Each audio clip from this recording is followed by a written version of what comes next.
Je voulais vous faire j'ai fait un petit tirage avec une patiente et j'ai trouvé ce tirage magnifique. Émeraude, indigo, orange, argent. Si je devais donner un thème à ce tirage de cartes, c'est protège ton cœur.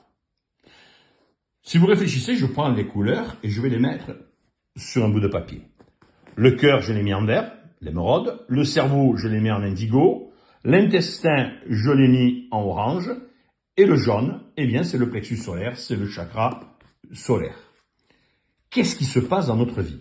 Eh bien, je reçois des informations extérieures ou intérieures dans mon cœur, puisque le cœur est l'objet essentiel de mes émotions. Et oui, si vous recevez une belle nouvelle, et une bonne nouvelle, automatiquement, votre cœur va vibrer de façon très agréable.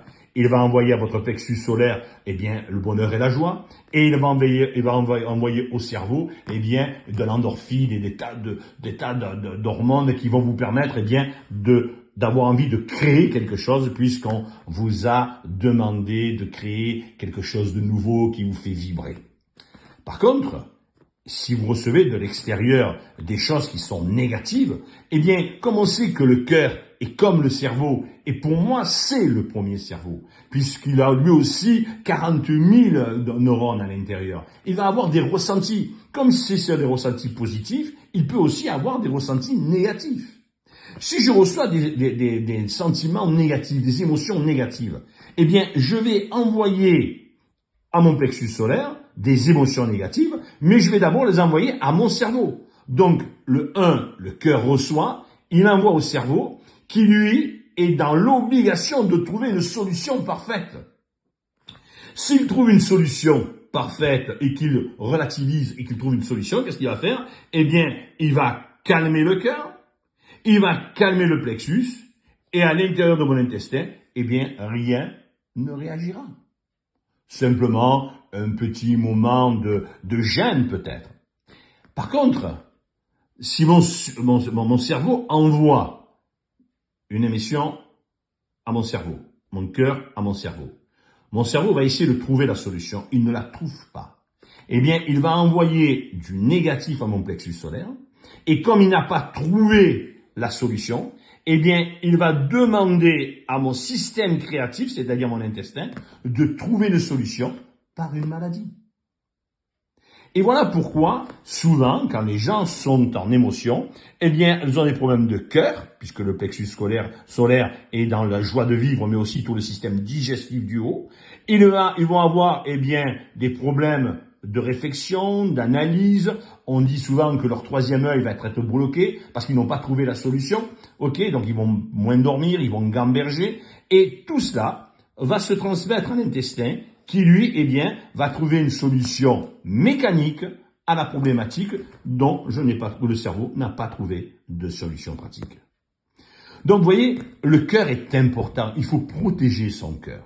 Parce que si je ne protège pas mon cœur et que le cerveau ne trouve pas la solution, le plexus solaire sera donc en négatif, il sera triste, mon intestin réglera le problème par des douleurs. Voilà pourquoi, souvent, on reste dans la couleur argent. La couleur argent, c'est l'émotion. Donc, protéger son cœur, eh bien, c'est faire attention à ne pas vivre ou vibrer par rapport à ce que l'on reçoit ou ce que l'on vit. Retrouver toujours une solution pratique. Voilà pourquoi il est bien d'apaiser son cœur. La méditation, la réflexion, l'analyse.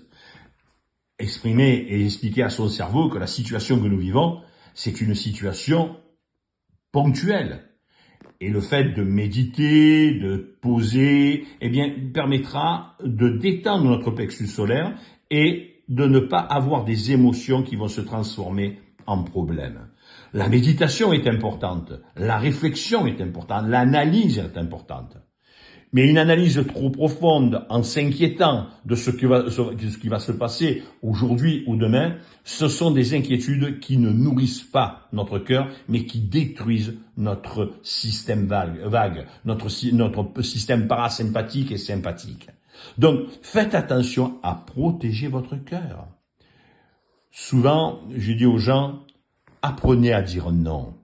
Apprenez à protéger votre intimité intérieure. Ça ne veut pas dire que vous n'allez pas exprimer vos émotions.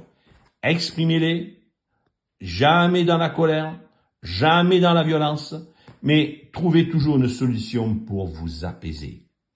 Rappelez-vous, l'inquiétude n'est pas ce qui va vous permettre de guérir. Si vous arrive quelque chose, je le dis souvent, une émotion, posez-vous cette question. Et alors? Et alors? Le fait de comprendre que vous allez trouver une solution peut-être plus tard, eh bien, vous permettra de relativiser les choses. Rien n'est grave. Tout est à comprendre et à analyser. Pourquoi il m'arrive ce genre de situation? Répétez. Parce que je n'ai pas compris et que je n'ai pas protégé mon cœur. Donc, apprenez à protéger votre cœur. Vous voyez, en formation des énergopraticiens, eh bien, on travaille sur ce schéma-là et d'autres, bien sûr, pour comprendre comment s'aider soi-même et aider les patients, eh bien, à protéger leur cœur. Je vous encourage donc à venir, si vous voulez comprendre comment fonctionne un énergopraticien et quelles sont ses techniques pour dégager le cœur et le protéger, dégager le cerveau, dégager le plexus solaire et empêcher l'intestin de réagir négativement. Je vous encourage à venir à la formation et à vous inscrire à la formation du 20 au 24 et 25 octobre. Si vous avez vos points de formation, vous pouvez en profiter. Allez, n'hésitez pas à m'appeler et à vous inscrire pour le mois d'octobre. À bientôt!